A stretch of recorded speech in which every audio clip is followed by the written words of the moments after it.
surrender it to God, and He will fight for you. And always pray. Don't give up in prayer, even when you feel like the troubles are so many and you just can't pray. Taste and see the Lord is good. Blessed is the man who takes refuge in Him. Yeah. Fear the Lord, you His holy people. For those who fear Him lack nothing. Did you hear that? Fear the Lord, you holy people. You His holy people. Those who fear the Lord lack nothing. This is why you should totally walk in faith as you pray about something. Do not doubt it. Do not talk negative things about your situation. Pray, believe, and just continue praying.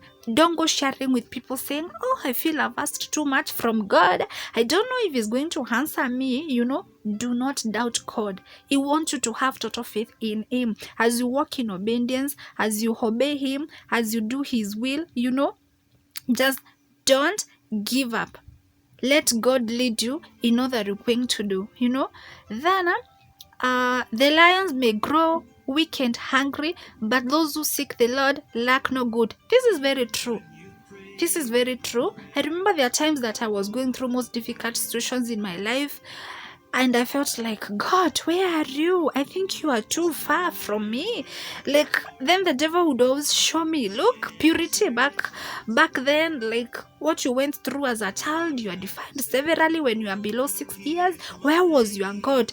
Let me tell you, do not listen to that little voice from the devil. It is there to make you feel like giving up. It's there to remind you that God is far from you. He doesn't care.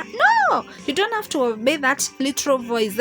Just what you do is focus on what God says about you, not what the devil says through those dreams or whatever. It doesn't matter. You pay attention on what God tells you, and ensure that you are talking to Him. Let Him be your best friend. Surrender everything to Him. Then there's this verses 13. Keep your tongue from evil and your lips from telling lies. Turn from evil and do good. Seek peace and pursue it. Look at this. We are told about the tongue. Let whatever flows out of your tongue. The Bible tells us that we are going to be in charge for every careless one that comes out of our mouth. So whatever that comes out of your mouth, whatever that flows on your mind, please let it be something that is righteous before God. Let it be something that is meant to build others, not to break them or tear them down. If your words are not of help to other people, kindly I encourage you, just avoid them. Then there is this other. The Lord is close to the brokenhearted and saves those who are crushed in spirit. Maybe this might be your situation right now, and you feel like God is very far from you. I'm here to remind you that He is close to the broken-hearted, and He saves those who are crushed in spirit.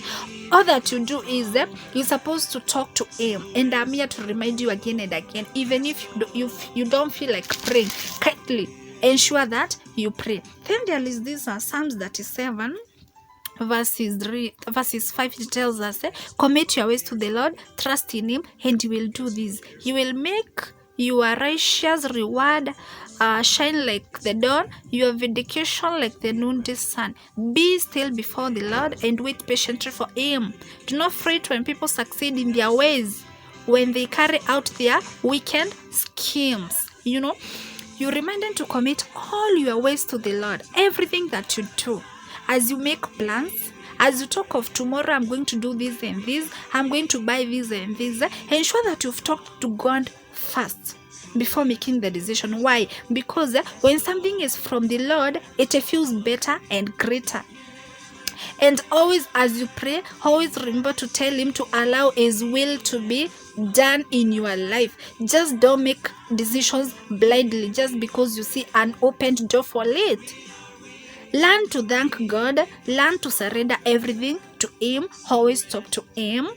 And then be still before the Lord and wait patiently for Him to act. This reminds of maybe you made some prayers like 10 months ago, and you realize 10 months later that when those prayers are answered. That's the real meaning of waiting patiently. It doesn't necessarily mean that just because you've prayed for something right now, it's going to automatically happen.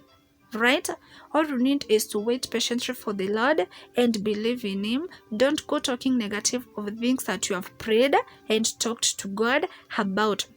I'll give a good example. Maybe for those who are sisters who are wishing to get married, you've been praying for maybe a future husband, a godly future husband for so long, and you feel like, oh God, it's getting late. I need to get married. My age mates are here, they are married, they're having children, and you're like, God, I feel this is too much. Where are you? It's like you've forgotten about me. No, I'm here to remind you that God cares about you. You don't doubt Him. Don't settle for less just because you feel lonely.